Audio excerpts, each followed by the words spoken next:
नमस्कार, स्वागत है आपका इंडिया वॉइस पर। मैं हूं आपके साथ स्वीटी दीक्षित। बुलेटिन की शुरुआत करेंगे बड़ी जानकारी के साथ। राज्यसभा की कार्रवाई हुई स्थगित। शुरू होने से पहले राज्यसभा की कार्रवाई स्थगित हो गई है। बता दें कि विपक्ष के हंगामे से पहले ही है राज्यसभा की कार्रवाई स्थगित हो गई है। लगातार राज्यसभा और लोकसभा की कार्रवाई स्थगित होती जा रही है। एक बार फिर से राज्यसभा की कार्रवाई स्थगित हो गई है। बड़ी जानकारी दे रहे हैं, राज्यसभा की कार्रवाई स्थगित हो गई है। लोकसभा की कार्रवाई भी स्थगित हुई। इस वक्त की बड़ी जानकारी, लोकसभा और राज्यसभा की कार्रवाई स्थगित हो गई है। बड़ी खबर इस वक्त की, लोकसभा और राज्यसभा की कार्यवाही हुई स्थगित। बड़ी जानकारी, दोनों सदनों की कार्यवाही कल 11 बजे तक के लिए स्थगित हो गई है। तो कल सुबह यानी कि शुक्रवार 11 बजे तक के लिए राज्यसभा और लोकसभा की कार्रवाई स्थगित हो गई है। दोनों सदनों की कार्रवाई लगातार स्थगित हो रही है। एक बार फिर से दोनों सदनों की कार्रवाई स्थगित हुई। तो राज्यसभा और लोकसभा की कार्रवाई शुक्रवार सुबह 11 बजे तक के लिए स्थगित कर दी गई है। बड़ी जानकारी दे रहे हैं, राज्यसभा और लोकसभा की कार्रवाई शुक्रवार सुबह 11 बजे तक के लिए स्थगित कर दी गई है। लगातार संसद में हंगामा देखने को मिल रहा है। एक तरफ पक्ष जो है राहुल गांधी के बयान को उठा रहा है, तो दूसरी ओर विपक्ष जो है अडानी मुद्दे को उठाया हुआ है। इसी को लेकर लगातार विपक्ष और पक्ष, सत्ता पक्ष में हंगामा हो रहा है। देखिए, इसी हंगामे के चलते लगातार कार्यवाही दोनों सदनों की स्थगित होती जा रही है। एक बार फिर से राज्यसभा और लोकसभा की कार्यवाही स्थगित हो चुकी है शुक्रवार सुबह 11 बजे तक के लिए। बड़ी जानकारी आपके साथ साझा कर रहे हैं। लोकसभा और राज्यसभा की कार्यवाही सुबह शुक्रवार 11 बजे तक के लिए स्थगित कर दी गई है। इस वक्त की बड़ी खबर, बड़ी जानकारी, लोकसभा की और राज्यसभा की कार्यवाही स्थगित हुई। दोनों सदनों की कार्यवाही स्थगित हो चुकी है। बड़ा अपडेट दोनों सदनों से जुड़ा हुआ हम आपके साथ साझा कर रहे हैं। दोनों सदनों की कार्रवाई स्थगित हुई, शुरू होते ही स्थगित हुई कार्रवाई। बड़ी खबर इस वक्त की, राज्यसभा और लोकसभा की कार्रवाई स्थगित कर दी गई है। एक बड़ी जानकारी आपके साथ साझा कर रहे हैं। लोकसभा और राज्यसभा की कार्यवाही शुक्रवार सुबह 11 बजे तक के लिए स्थगित हो गई है।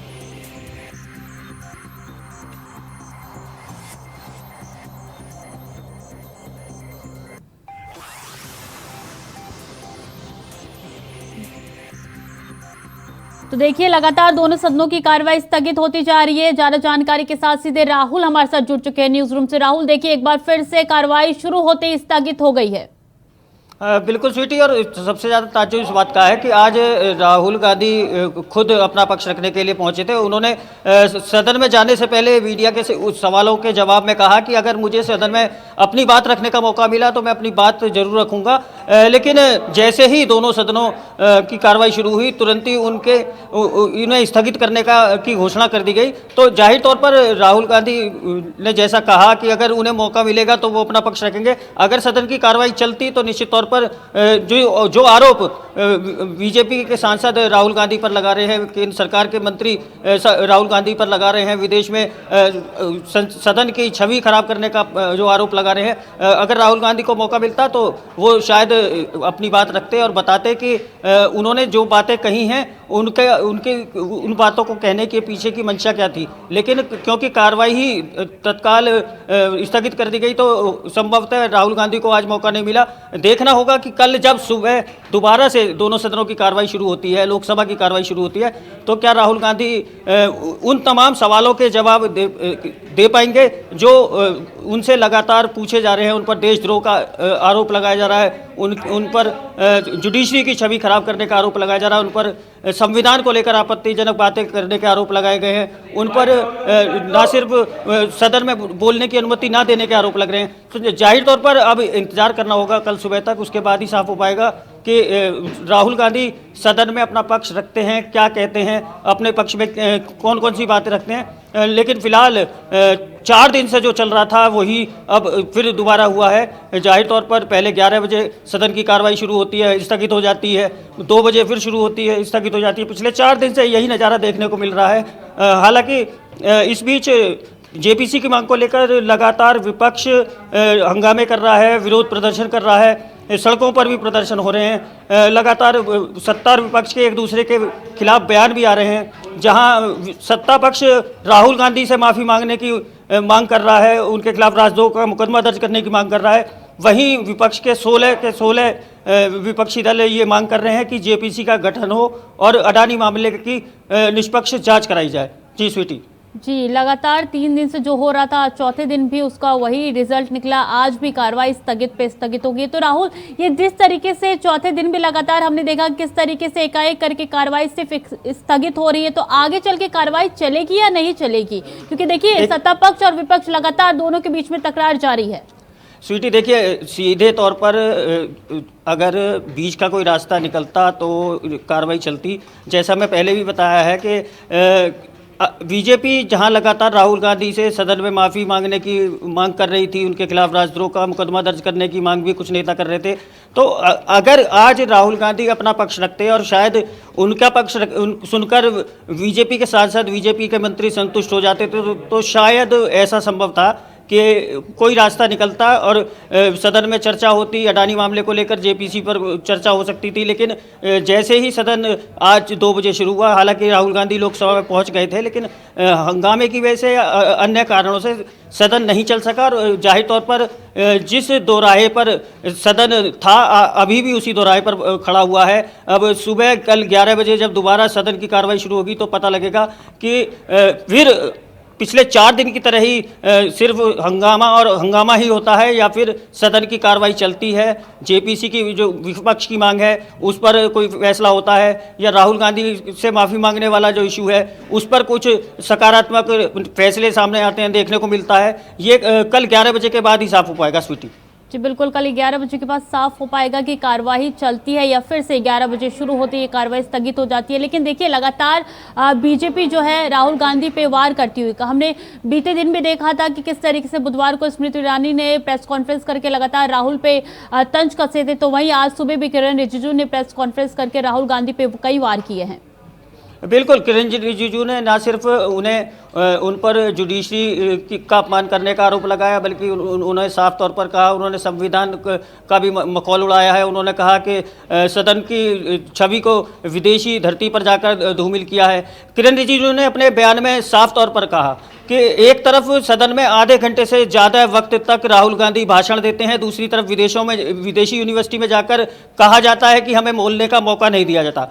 किरण रिजिजू ने कहा कि यूनिवर्सिटियों में जाकर राहुल गांधी कहते हैं कि उन्हें स्वतंत्रता नहीं मिलती, उन्हें आज़ादी नहीं है, अभिव्यक्ति की आज़ादी नहीं है। दूसरी तरफ अनाप शनाप तरीके से न सिर्फ राहुल गांधी बल्कि उनकी पार्टी के तमाम नेता पीएम मोदी को तरह तरह से कोसते हैं, अपशब्दों का इस्तेमाल करते हैं। उसके बावजूद कहा जाता है कि उन्हें बोलने की आज़ादी नहीं है। तो कहीं ना कहीं किरण रिजिजू ने, जैसे कल स्मृति ईरानी ने राहुल गांधी को घेरने की कोशिश की थी, स्मृति ईरानी ने कहा था कि राहुल गांधी संसद में आए, माफ़ी मांगे। हालांकि आज राहुल गांधी संसद पहुंचे, लेकिन अगर कार्रवाई चलती तो पता लगता कि राहुल गांधी पर जो आरोप लग रहे हैं वो उसकी सफाई में क्या कहते हैं, और उसके बाद ही सारी चीज़ें साफ होती। लेकिन ऐसा नहीं हो सका। अगर बात करें कांग्रेस पार्टी और विपक्ष की, तो उनका भी सीधा सीधा कहना है कि जेपीसी की मांग को दरकिनार करने के लिए केवल और केवल इस मामले को तूल दे रहे हैं कि केंद्र सरकार के मंत्री और बीजेपी के सांसद। उनका साफ तर्क है कि केवल इसी वजह से इस मामले को इतना तूल देकर जेपीसी और अडानी स्कैम को दबाने की कोशिश कर रहा है। तो कुल मिलाकर दोनों ही तरफ से एक दूसरे पर वार पलटवार का सिलसिला चल रहा है, जिसका खामियाजा भुगतना पड़ रहा है सदन की कार्रवाई के बाधित होने के रूप में। जी स्वीटी। जी बिल्कुल, देखिए, एक तरफ जहां विपक्ष लगातार अडानी का मुद्दा उठाते हुए नजर आ रहा है, तो वहीं सत्ता पक्ष में लगातार राहुल गांधी के बयान का मुद्दा उठाते जा रहा है। इसी में अब स्मृति ईरानी का ये भी कहना है कि राहुल मोदी विरोधी होते होते अब देश विरोधी हो गए हैं। बिल्कुल, और इसी तरह का बयान आज किरण रिजिजू ने भी दिया। उन्होंने कहा कि राहुल गांधी जो बोलते हैं, देश विरोधी जो ताकतें हैं, चाहे वो देश के भीतर हैं चाहे देश के बाहर हैं, वो भी राहुल गांधी का वाला राग अलापना शुरू कर देती हैं, केंद्र सरकार को कोसने लगती हैं, पीएम मोदी को कोसने लगती हैं। किरण रिजिजू ने कहा कि पूरी दुनिया प्रधानमंत्री मोदी के नेतृत्व में भारत को आगे बढ़ता देख रही है, उसकी उपलब्धियों की, उसके विकास कार्यों की सराहना कर रही है। दूसरी तरफ देश के भीतर और बाहर जो देश विरोधी ताकतें हैं, उन्होंने राहुल गांधी के बयानों को लेकर तंज कसते हुए कहा कि राहुल गांधी जो बोलते हैं देश विरोधी, वो तमाम ताकतें, चाहे वो देश के भीतर मौजूद हैं चाहे देश के बाहर हैं, वो तमाम ताकतें राहुल गांधी के बयानों के हिसाब से ही भारत के खिलाफ कोई ना कोई साजिश रचने की कोशिश करती हैं। तो बिल्कुल साफ तौर पर जैसे कल स्मृति ईरानी ने कहा, वो ठीक वही आरोप आज किरण रिजिजू ने लगाए हैं, लेकिन विपक्ष और सत्ता पक्ष के बीच ये वार पलटवार का सिलसिला लगातार जारी है। जी स्वीटी। जी, आप हमारे साथ बने रहिए। उससे पहले आपको सुनवाते हैं राहुल गांधी का सदन में जाने से पहले क्या कुछ बयान आया है। Want to say something, sir. Government is demanding for your apology, sir. Yeah, if they allow me to speak in Parliament, then I will say what I think. Sir, Rahul sir, do you want to say something, sir?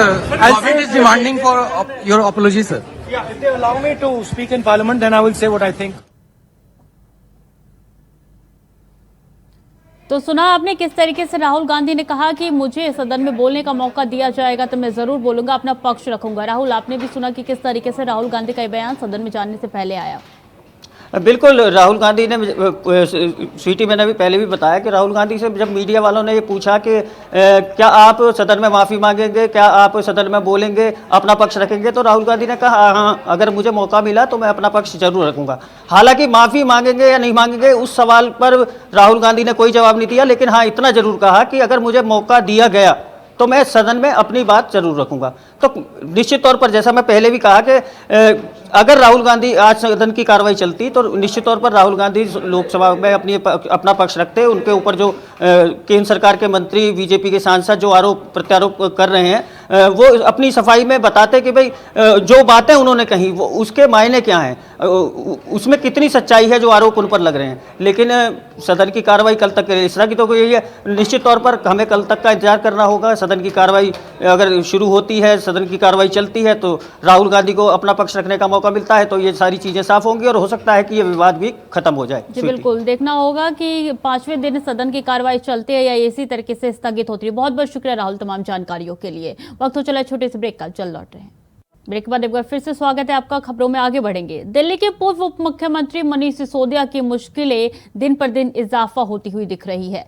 CBI ने feedback unit मामले में सिसोदिया समेत मुख्यमंत्री अरविंद केजरीवाल के सलाहकार गोपाल मोहन पर FIR दर्ज की है।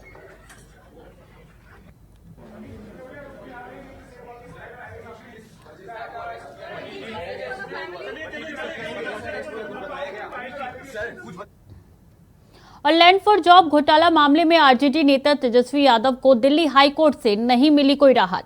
अदालत ने 25 मार्च को सीबीआई के सामने पेश होने का दिया है आदेश। बता दें, दिल्ली हाई कोर्ट में तेजस्वी की याचिका पर सुनवाई होगी और सीबीआई के समन को लेकर याचिका पर सुनवाई होनी है। जानकारी दे दें कि तेजस्वी यादव 25 मार्च को सीबीआई में होंगे पेश और 25 मार्च को सुबह 10:30 बजे उनकी पेशी होगी।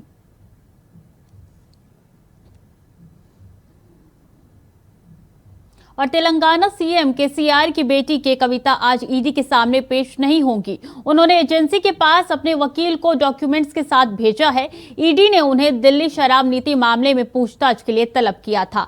के कविता ने कल सुप्रीम कोर्ट में याचिका लगाई थी कि नियमों के तहत ईडी एक महिला को पूछताछ के लिए अपने ऑफिस में नहीं बुला सकती है। ईडी को पूछताछ करने के लिए उनके घर आना होगा। सुप्रीम कोर्ट इस मामले में 24 मार्च को सुनवाई करेगा, लेकिन कोर्ट ने के कविता को कोई अंतरिम राहत नहीं दी थी।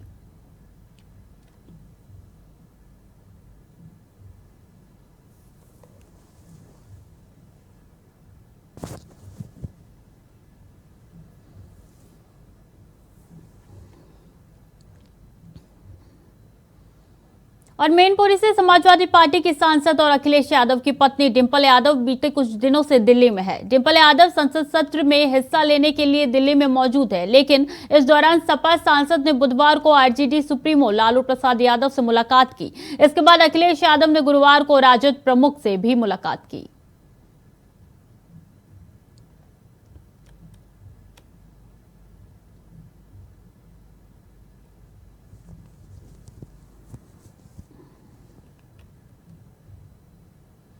कांग्रेस प्रवक्ता पवन खेड़ा ने अडानी को लेकर न सिर्फ पीएम मोदी पर निशाना साधा है, बल्कि मोदी कैबिनेट के मंत्रियों पर भी कटाक्ष किया है। सुनिए क्या बोला पवन खेड़ा ने। कुछ दिनों पहले यहीं संसद के भीतर प्रधानमंत्री जी ने एक टिप्पणी की थी। हम सब गलतफहमी से यह मान गए कि प्रधानमंत्री अपने लिए कह रहे थे। उन्होंने कहा था कि एक आदमी सब पर भारी होगी। हमने सोचा वो अपने लिए बात कर रहे हैं, क्योंकि हमेशा प्रधानमंत्री अपने लिए ही ज्यादा बात करते हैं। आई, मी, माई सेल्फ, प्राइम मिनिस्टर। लेकिन अब समझ में आ रहा है कि वो टिप्पणी उन्होंने अपने लिए नहीं की थी, रिंग मास्टर गोगो के लिए की थी। कौन है ये ring master Gogo? Ring master Gogo उनके दोस्त हैं गौतम अडानी। ये टिप्पणी गौतम अडानी के लिए की थी। वो एक आदमी, वो एक दोस्त पूरे हिंदुस्तान पर भारी हो गया, हिंदुस्तान की कैबिनेट पर भारी हो गया, हिंदुस्तान की संसद पर भारी हो गया। और वैसे हम उनको धन्यवाद भी देना चाहते हैं गौतम अडानी जी को। गौतम अडानी जी की वजह से देश के नौजवानों को रोजगार मिला या नहीं मिला वो तो आप जानते हो। इस देश के कैबिनेट को जरूर रोजगार मिल गया, हर मंत्री को बोलने का मौका मिल गया। नहीं तो फीते भी प्रधानमंत्री काटते थे, श्रेय भी हर चीज का प्रधानमंत्री लेते थे। अब धन्यवाद हो गौतम अडानी जी का कि मंत्रियों को बोलने का मौका मिल रहा है। और संसद में आज भी कांग्रेस नेता राहुल गांधी को लेकर हंगामे के पूरे आसार है। इस बीच कानून मंत्री किरेन रिजिजू ने राहुल गांधी पर तंज कसा है। आइए सुनवाते हैं उन्होंने क्या कुछ कहा है। राहुल गांधी ने लंदन में जाके झूठ बोला।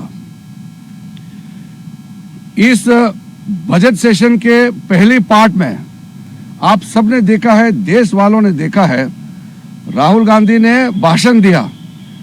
कांग्रेस पार्टी के जितने तय समय हैं उससे भी ज्यादा उन्होंने बोला और इतना अनाप शनाप बातें उन्होंने पार्लियामेंट में बोला, झूठ बोला पार्लियामेंट में। पार्लियामेंट में रूल को ताक में रख करके उन्होंने बेकार की बातों को पार्लियामेंट के सदन में बोला और फिर लंदन में जाके बोलता है कि उनको पार्लियामेंट में बोलना नहीं दिया जाता है। इस तरह का झूठ ये हमारा देश के लिए बहुत नुकसान होता है। राहुल गांधी ने कहा कि यहां कॉलेजों में, यूनिवर्सिटी में जाकर के वो भाषण भी नहीं दे सकते हैं। देश में कहीं भी जाकर के कुछ भी बात नहीं कर सकते हैं, रोक दिया जाता है। आप सबने देखा है, उन्होंने यात्रा किया, अपने ही विचार से मिलने वालों का एक झुंड लेकर के उन्होंने यात्रा किया और हर दिन सुबह शाम बोलते रहा, हर समय बोलते रहा। फिर विदेश में जाके बोलते हैं कि इंडिया में बोलने का आजादी नहीं है। इस देश में सबसे ज्यादा जो बोलता है वही कह रहा है कि बोलने नहीं दिया जाता है। जो भी आप देखिए, सबसे ज्यादा सुबह से शाम तक, रात दिन सरकार को गाली देते रहते हैं, बोलते रहते हैं और वो कहते हैं कि उसको बोलने का आजादी नहीं है। जो एंटी इंडिया फोर्सेस है, जितना भी भारत के विरोधी ताकतें हैं, वो सबका भाषा एक है। आप गौर कीजिए, जितना भी एंटी इंडिया फोर्सेस के गैंग मेंबर्स हैं वो एक लाइन में बात करते हैं। जो श्रीमान राहुल गांधी बोलते हैं वही भाषा भारत के अंदर और भारत के बाहर जितना भी देश के विरोध में काम करते हैं वही भाषा बोलते हैं। हमारे पार्टी, हमारा नेता और पॉलिटिकल आइडियोलॉजी में अगर कुछ डिफरेंसेस होता है तो हमारे खिलाफ बोलते हैं तो वो चलता है, लेकिन भारत के खिलाफ अगर कोई बोलेगा तो हम लोग चुप नहीं रहेंगे। इसलिए ये बहुत क्लियर होना चाहिए कि राहुल गांधी देश के सामने में और लोकसभा में आ करके माफी मांगना ही होगा, वरना हम लोग उसको तवज्जो नहीं देंगे। और वहां कहते हैं कि जुडिशरी भी खत्म हो चुके हैं इंडिया में, पार्लियामेंट खत्म हो चुके हैं, डेमोक्रेसी खत्म हो चुके हैं। इस तरह का जो बातें उन्होंने लंदन में जाकर के दुनिया का सामने में बोला, इससे देश और हमारा लोकतंत्र को बहुत क्षति पहुंचाया है। खबरों में आगे बढ़ेंगे। पंजाब की भगवत मान सरकार का 1 साल पूरा हो गया है। गुरुवार को इस अवसर पर सीएम भगवत मान ने वर्चुअल प्रेस कॉन्फ्रेंस कर अपनी सरकार की उपलब्धियां गिनवाई। सीएम ने कहा कि हमने वादे नहीं किए, हमने गारंटियां दी है और पूरी भी की है। उन्होंने क्या कुछ कहा, आपको सुनवाते हैं। तो उन्हीं उम्मीदों को कायम रखना हमारी जिम्मेदारी है। जिम्मेदारी का भार थोड़ा ज़्यादा है, लेकिन निभाएंगे। हम पर यकीन रखना। बड़े बड़े बड़े माफिया हमने ख़त्म कर दिए 1 साल में। सैंड माफिया था, जो रेत था वो ब्लैक में बिकता था, वो माफिया तोड़कर आज हमने पंजाब में 5.5 रुपये क्यूबिक फीट जो रेत का रेट है वो तय कर दिया है और लोग इसका फ़ायदा ले रहे हैं। और जहाँ तक शिक्षा का सवाल है, हायर एजुकेशन का सवाल है, मेडिकल कॉलेज खोल रहे हैं हम। 16 नए मेडिकल कॉलेज जो हैं वो पंजाब सरकार खोलने जा रही है, जिनमें से 3 का शिलान्यास हो गया है, उद्घाटन हो गया है।